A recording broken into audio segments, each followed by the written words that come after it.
Hello students, आज के इस वीडियो में हम लोग बात करेंगे आरसी सर्किट के बारे में और ये जानने की कोशिश करेंगे कि कैसे एक कैपेसिटर ग्रेजुअली चार्ज होता है और एक स्टेज अटेन करता है जिसको हम लोग स्टेडी स्टेट कहते हैं, और वहाँ पे उस स्टेज पे आके कैसे वो करंट को ब्लॉक करता है, उस ब्रांच में करंट का फ्लो रोक देता है जिस भी ब्रांच में वो एग्जिस्ट करता है। ठीक है, तो देखिए मान लीजिए कि हमारे पास एक कैपेसिटर है और इसकी कैपेसिटेंस C है और ये कनेक्टेड है एक रेजिस्टर के साथ इन सीरीज कॉम्बिनेशन। ठीक है, और हमने एक यहाँ पे स्विच लगा दिया है और इसमें हमने एक DC सोर्स कनेक्ट किया है। बेसिकली हमारा जो टॉपिक है वो आप इसको ऐसे भी कह सकते हैं कि RC circuit with DC source. ठीक है ना, तो अब क्या होगा, जैसे मान लीजिए कि हम लोग t=0 मोमेंट पे, अभी इस स्टेज पे t=0 पे अभी इसमें कोई भी चार्ज नहीं है। ठीक है, और जैसे ही आप स्विच को क्लोज करोगे तो ये सर्किट कंप्लीट हो जाएगा और यहाँ से करंट का फ्लो शुरू हो जाएगा और ये करंट फ्लो होता हुआ धीरे धीरे कैपेसिटर के ऊपर चार्ज डिपॉजिट होना शुरू हो जाएगा और ग्रेजुअली एक टाइम आएगा जब ये फुल्ली चार्ज हो जाएगा, और जब ये फुल्ली चार्ज होगा तो अब ये करंट को अपने थ्रू पास नहीं होने देगा। ठीक है, इसको बोलते हैं steady state.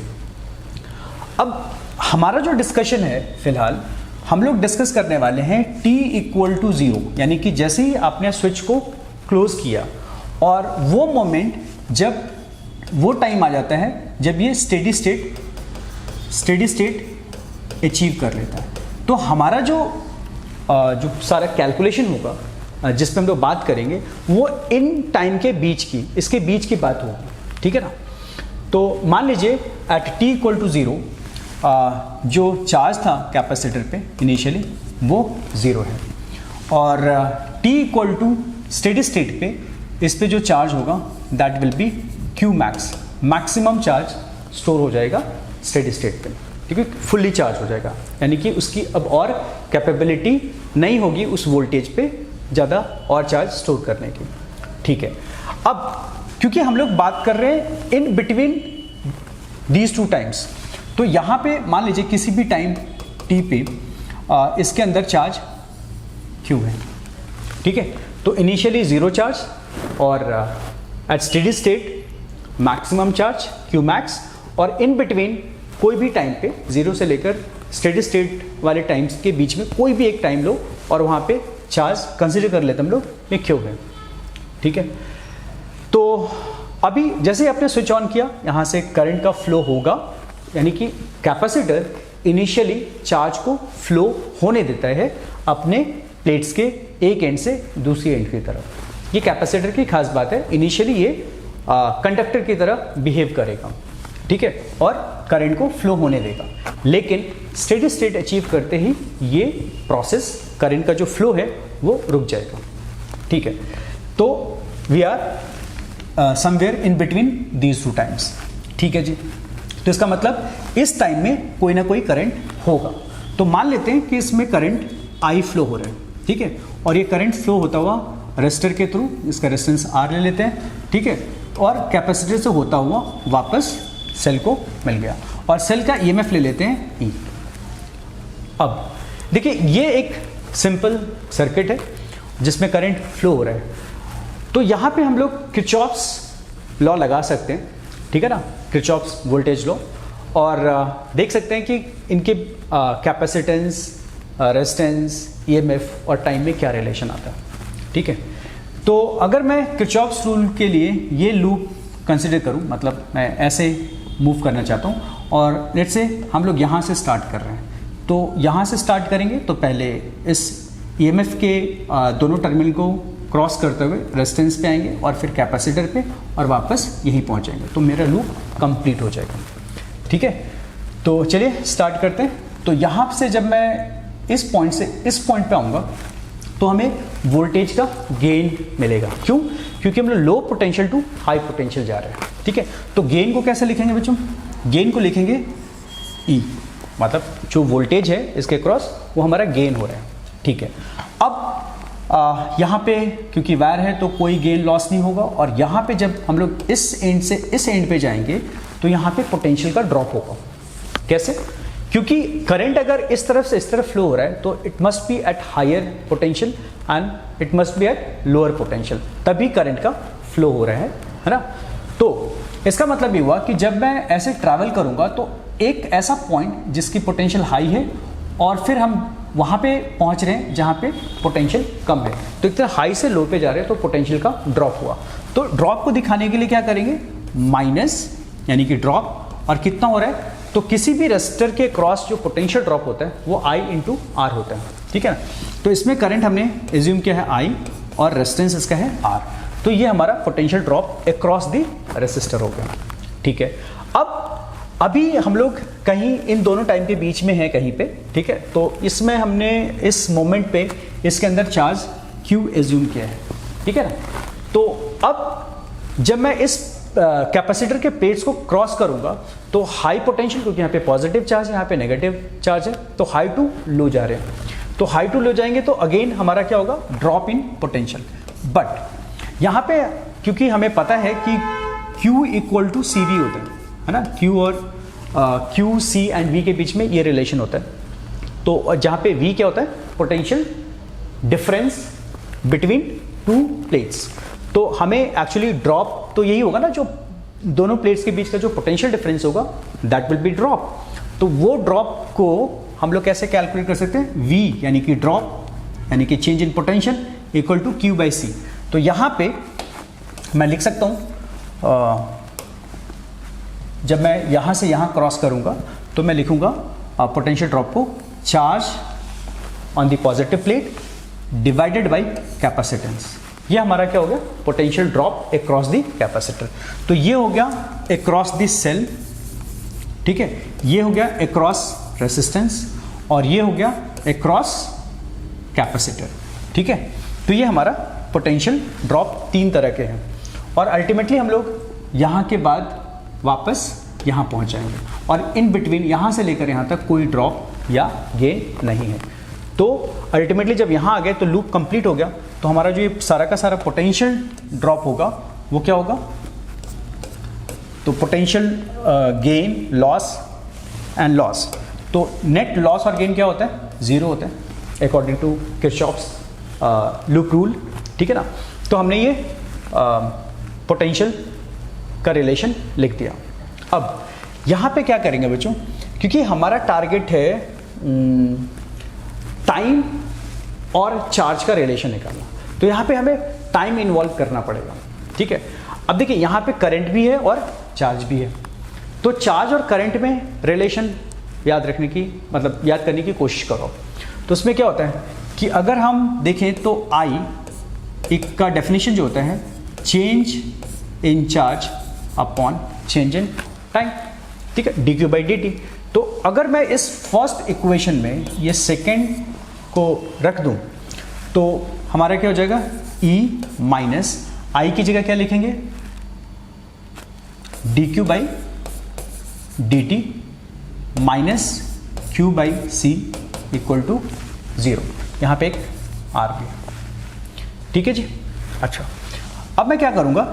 E minus q by सी को एक साथ रख लूँगा और R dq बाई dt को इस तरफ ले जाएंगे, ठीक है। अब इसको थोड़ा आप सिंप्लीफाई कर सकते हो, E C minus Q divided by C equal to R D Q by D T. अब हम लोग इस c को क्रॉस मल्टीप्लाई कर देते हैं इधर, तो हमारा आ जाएगा E C minus Q equal to R C D Q by D T, ठीक है। और इसको हम लोग ऐसे भी लिख सकते हैं D Q by D T into R C equal to E C minus Q. तो अगर मैं चाहता हूँ कि D Q by D T लिखना, तो D Q by D T equal to हो जाएगा बच्चों E C minus Q by R C, ठीक है। तो इसे रीअरेंज करके ऐसे भी लिख सकते हैं D Q divide by E C minus Q equal to 1 upon R C times D T, ठीक है। Now integrating both side will get अगर मैं दोनों तरफ इंटीग्रेट कर दूँ और टाइम शुरू करता हूँ 0 से, और इस समय चार्ज भी क्या था 0, और किसी भी टाइम t पे पहुँचने पे इसमें चार्ज आ जाता है q। ठीक है, अगर मैं इसे इंटीग्रेट करूँगा तो क्या मिलेगा मुझे? अगर मैं इसको इंटीग्रेट करता हूँ तो dq divide by E C minus Q, तो ये हमें मिल जाएगा ln of E C minus Q, और क्योंकि क्यू जो वेरिएबल है उसमें नेगेटिव साइन है तो एक माइनस साइन भी आ जाएगा। ठीक है, from where to where, from 0 to Q. ठीक है, एंड राइट साइड में हमारा क्या होगा? 1 upon R C D T का इंटीग्रेशन हो जाएगा t फ्रॉम 0 टू t, तो इसे लिख सकते हैं t divided by R C. तो हमारा ये हो गया फाइनली आया माइनस ln, और इसमें भी अपर लिमिट रखते हैं तो क्या हो जाएगा? ई सी क्यू की जगह Q divided by lower limit डालेंगे तो ई सी माइनस क्यू की जगह 0 रखोगे। ठीक है, तो इस तरह से हमारा ये रिलेशन आ गया। अब इस माइनस साइन को मैं इस तरफ ले जाता हूँ तो क्या आ जाएगा? ln of E C minus Q divide by E C equal to minus T by R C. ठीक है बच्चों, अब चाहो तो इसमें मैं अगर ln को हटा दूँ या ln को एक्सपोनेंशियल में कन्वर्ट करूँ तो क्या होगा? जैसे आपको पता है कि अगर मैं ऐसे लिखूँ ln of x equal to y, तो we can write e raise to power y equal to x। ठीक है, इस फंडे को यहाँ पे मैं यूज़ कर रहा हूँ, तो यहाँ हो जाएगा e raise to power minus T by R C. ठीक है, equal to E C minus Q divide by E C. ठीक है, क्रॉस मल्टीप्लाई कर देते हैं और इसे रीअरेंज कर देते हैं, तो E C into E raise to power T by R C will be E C minus Q. ठीक है, और हमें चाहिए क्या? एक्सप्रेशन ऑफ क्यू, तो मैं क्यू को इस तरफ ले आता हूँ, तो इस तरफ माइनस क्यू है, इस तरफ आने के बाद ये क्यू हो जाएगा। ठीक है, और इस पार्ट को मैं इधर ले जाता हूँ, तो क्यू इक्वल टू ये ई सी इसी तरफ है, ई सी माइनस इसको इस तरफ ले गया तो E C into E raise to power T by R C. ठीक है, तो फाइनली हमारा हो गया expression Q, E C common ले लेते हैं, 1 minus E raise to power T by R C. तो ये क्योंकि किसी भी मोमेंट टी पे ये टी के कोरस्पॉन्डिंग चार्ज है, तो we can write it as Q as a function of time और Q at the moment T equal to T, तो टी पे हमारा ये चार्ज होगा। तो इस तरह से हमने ये एक्सप्रेशन निकाल लिया कि कैपेसिटेंस मतलब कैपेसिटर के ऊपर जो किसी भी मोमेंट पे चार्ज होगा that will be this much. ठीक है, तो ये एक्सप्रेशन है चार्ज का जब कैपेसिटर को हम लोग क्या कर रहे होंगे, जैसे स्विच ऑन करते हैं तो कैपेसिटर में चार्ज जा रहा होता है, तो इस तरह से हम ये कह सकते हैं कि हम कैपेसिटर को हम लोग क्या कर रहे हैं, चार्ज कर रहे हैं। तो ये जो एक्सप्रेशन है, एक्सप्रेशन ऑफ चार्ज, ये है चार्जिंग कैपेसिटर का, तो हम लोग यहाँ लिख सकते हैं साथ में कि फॉर चार्जिंग सिंपली चार्जिंग और चार्जिंग कैपेसिटर। ठीक है, जब हम कैपेसिटर को चार्ज कर रहे थे तो उसका एक्सप्रेशन ये आता है। ठीक है, तो इस एक्सप्रेशन को आप देखकर बड़े आराम से एनालाइज कर सकते हो, थोड़ा मैथमेटिक्स लगा के, कि आप इसमें t की डिफरेंट वैल्यू रख के देखो। तो मान लीजिए कि हमारा ये फाइनली जो एक्सप्रेशन आया वो क्या था, q as a function of time equal to यहाँ पे है E C into 1 minus E raise to power T by R C. अब देखिए इसमें कुछ चीज़ें बहुत ध्यान से समझने की है, उस पर ज़रा ध्यान दीजिएगा। देखिए यहाँ पे ई सी क्या है, ई सी क्या है, अगर आप डायमेंशनली चेक करो तो देखिए ई है वोल्टेज और सी है कैपेसिटेंस, तो Q equal to C V होता है, सी वी वोल्टेज के लिए है, ई EMF, तो इसका मतलब ये हुआ कि ये चार्ज है। अब देखिए ये कौन सा चार्ज है, ठीक है, तो ये जो चार्ज है इसको हम लोग बोलते हैं charge amplitude, that is the maximum charge that a capacitor can store. ठीक है ना, तो चार्जिंग प्रोसेस में वो जितना भी चार्ज एक्युमुलेट कर सकता है मैक्सिमम, उसको हम लोग EC बोलते हैं। तो इस एक्सप्रेशन को आप ऐसे भी लिख सकते हो, Q as a function of T is equals to maximum possible charge that it can store into 1 minus E raise to power T by RC। अब देखिए बच्चों, यहाँ पे एक टर्म है RC। RC को क्या बोलते हैं? तो यहाँ पे R इंटू सी, ठीक है, RC को बोलते हैं tau. Tau means time constant, इसको बोलते हैं टाइम कांस्टेंट, ठीक है। अब एक चीज़ और इसमें नोटिस करने वाली है कि एज यहाँ पे जो T है, T को डिवाइड कर रहे हैं RC से, ठीक है, और ये एक डायमेंशनलेस चीज़ है, तो RC का जो डायमेंशन होना चाहिए वो टाइम के डायमेंशन के बराबर होना चाहिए, ठीक है ना। तो RC का अगर कोई डायमेंशनल फार्मूला पूछे तो वो क्या होगा? वो होगा टाइम, ठीक है ना, या ऐसे भी लिख सकते हो M0 L0 T, ये डायमेंशन फार्मूला है RC का। चलिए तो बच्चों अब जरा एनालाइज करते हैं कि चार्जिंग जो होगा उसका रेट कैसा होगा, वो किस तरह से, किस रेट से चार्ज हो रहा होगा, थ्रू आउट सेम रहेगा या डिफरेंट होगा। तो अब अगर आप इस एक्सप्रेशन को ध्यान से देखो तो ये क्या कह रहे हैं? Q max that is amplitude charge भी कह सकते हैं और maximum charge into 1 minus E raise to power T by tau, ठीक है ना, क्योंकि RC को हम लोग टाउ से रिप्लेस कर सकते हैं। इस एक्सप्रेशन को अगर आप देखो तो इसका जो ग्राफ प्लॉट होगा बच्चे Q वर्सेस T का। अब एक मैंने चेक कर लेते हैं कि ये डिक्रीजिंग फंक्शन है या इंक्रीजिंग फंक्शन है। अगर आप T की वैल्यू 0 डालो यहाँ पे, if we take T equal to 0, तो हमारा एक्सप्रेशन क्या होगा? Q at T equal to 0 will be Q max into 1 minus E raise to power 0, और ई रेज टू पावर 0 क्या होता है? 1, तो ये 1 माइनस 1 Q मैक्स, ठीक है। तो अल्टीमेटली क्या हो गया? 0, यानी कि इनिशियली इसके ऊपर जो चार्ज होता है वो 0 होता है, और ये हमारा केस भी था। हमने इनिशियली एक अनचार्ज कैपेसिटर को चार्ज करने की कोशिश की थी, तो इनिशियली ये ठीक दे रहे 0। अच्छा, अब मान लीजिए कि स्टेडी स्टेट इनफाइनाइट टाइम के बाद आ रहा है, ठीक है, लॉन्ग टाइम के बाद, तो मैं T को इन्फिनिटी रख सकता हूँ। तो if we take T tending to infinity, तो यहाँ पे क्या हो जाएगा एक्सप्रेशन? Q मैक्स, जो हमारा Q होगा एट इनफाइनाइट टाइम, वो होगा Q max into 1 minus E raise to power minus infinity, है ना। T की जगह आपने माइनस इन्फिनिटी का टाउ से डिवाइड करोगे तो infinity divide by any number is infinity, तो ये माइनस इन्फिनिटी हो गया।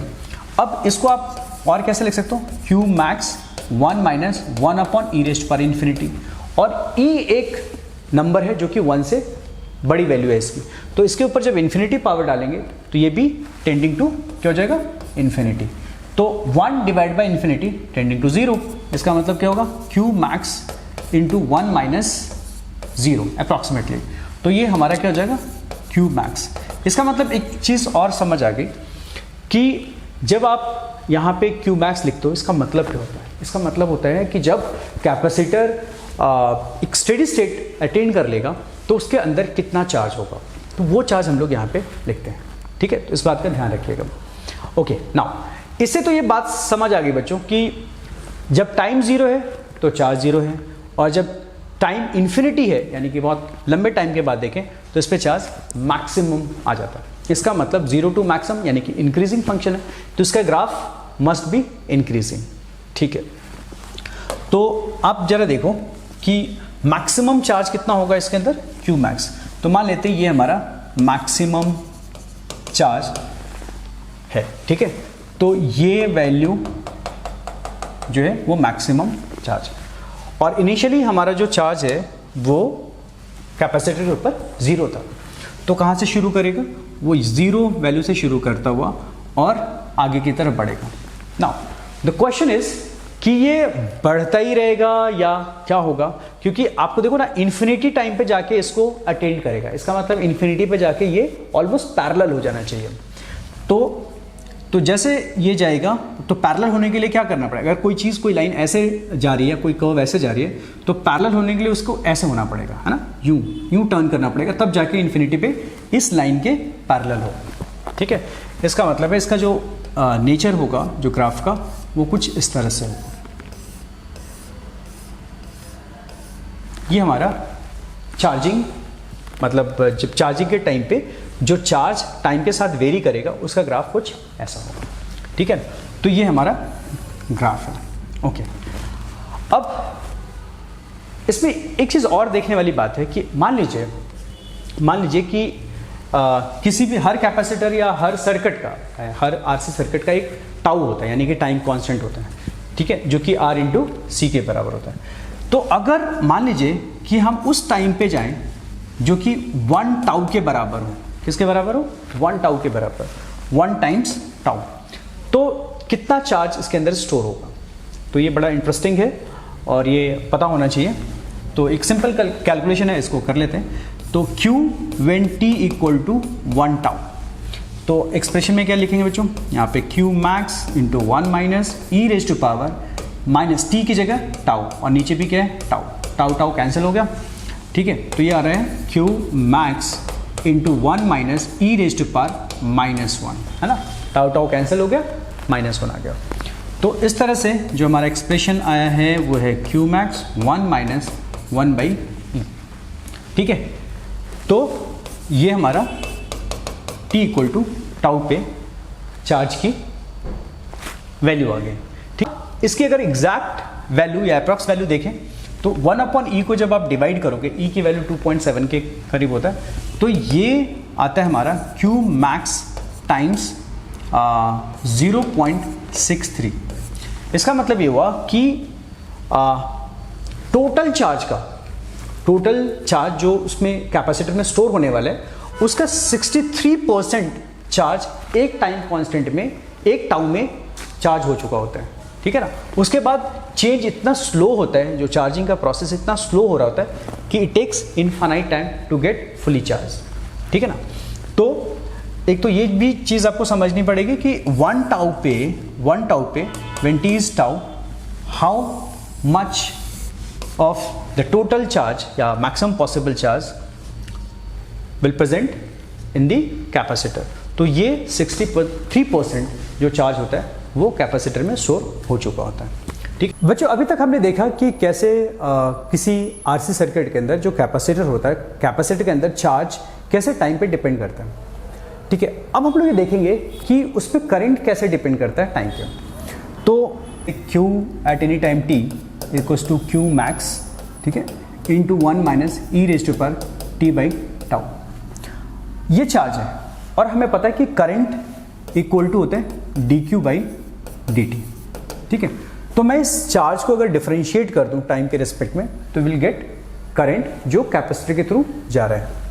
तो इसको डिफरेंशिएट करने के लिए क्या करें, दोनों तरफ t के रिस्पेक्ट में डिफरेंशिएट कर देता हूँ, ठीक है। तो ये हो गया dq by dt, that is current, और यहाँ पे राइट साइड में Q मैक्स एक कांस्टेंट क्वांटिटी है तो उसको छोड़ दिया, 1 का derivative 0 minus E raise to power minus T by tau का ये होगा, बट यहाँ पे t के साथ कोफिशिएंट है -1 बाई टाउ, तो ये चीज़ यहाँ पे मल्टीप्लाई होगा। तो मैं यहाँ पे माइनस माइनस प्लस और 1/टाउ कर देता हूँ, ठीक है। तो ये हमारा एक्सप्रेशन जो हो गया, ये हो गया हमारा current at any time t equal to Q max और divided by tau into E raise to power t by tau. तो ये हमारा करंट का एक्सप्रेशन हो गया। अब देखिए यहाँ पे Q max divided by tau, तो ये maximum charge divide by tau क्या है, टाउ का अगर हम डायमेंशन देखें तो टाइम का डायमेंशन है, तो एक तरह से डायमेंशनली ये क्या है, करंट है। तो मैं इसको लिख सकता हूँ I at any time t is equals to I max, जो कि मैक्सिमम चार्ज, पॉसिबल चार्ज जो कैपेसिटर के थ्रू फ्लो कर सकता है, into E raise to power minus T by tau.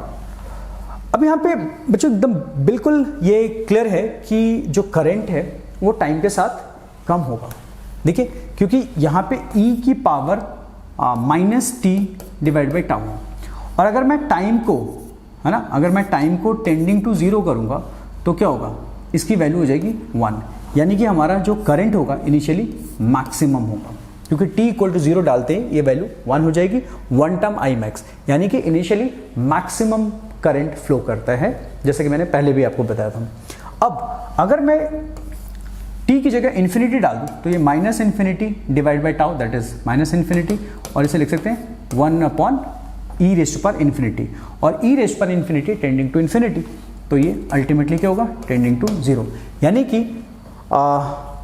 Infinite time जिसको हम लोग स्टेडी स्टेट भी बोलते हैं, स्टेडी स्टेट पे आकर हमारा जो कैपेसिटर है उसके थ्रू जब t टेंडिंग टू इन्फिनिटी हो जाएगा तो करंट ऑलमोस्ट जीरो हो जाएगा, no current will flow through the capacitor. तो इस तरह से हमने कैपेसिटर का बिहेवियर देख लिया कि इनिशियली जब वो चार्ज हो रहा होता है, जब चार्जिंग प्रोसेस हो रहा होता है तो इनिशियली फास्ट चार्ज होता है, इसलिए ज़्यादा करंट होता है, मैक्सिमम करंट होता है, और उसके बाद ग्रेजुअली इसमें जो चार्ज का जो अक्यूमुलेशन है वो स्लो हो जाता है, इसलिए ग्रेजुअली हमारा जो करंट होता है इट बिकम्स ज़ीरो। तो ये हमारा आरसी सर्किट में कैपेसिटर के थ्रू करंट का नेचर है। आप इसे ग्राफ में भी दिखा सकते हो। अगर मैं करंट वर्सेस टाइम का ग्राफ देखूं तो I at any time T and T के बीच का जो ग्राफ होगा वो मैक्सिमम करंट टू ग्रेजुअली क्या हो जाएगा, इन्फिनिटी तक जाएगा ऐसे पैरेलल, और ये हमारा करंट के चेंज को टाइम के रिस्पेक्ट में करंट के चेंज को शो कर रहा है ये कर्व। ठीक है बच्चों।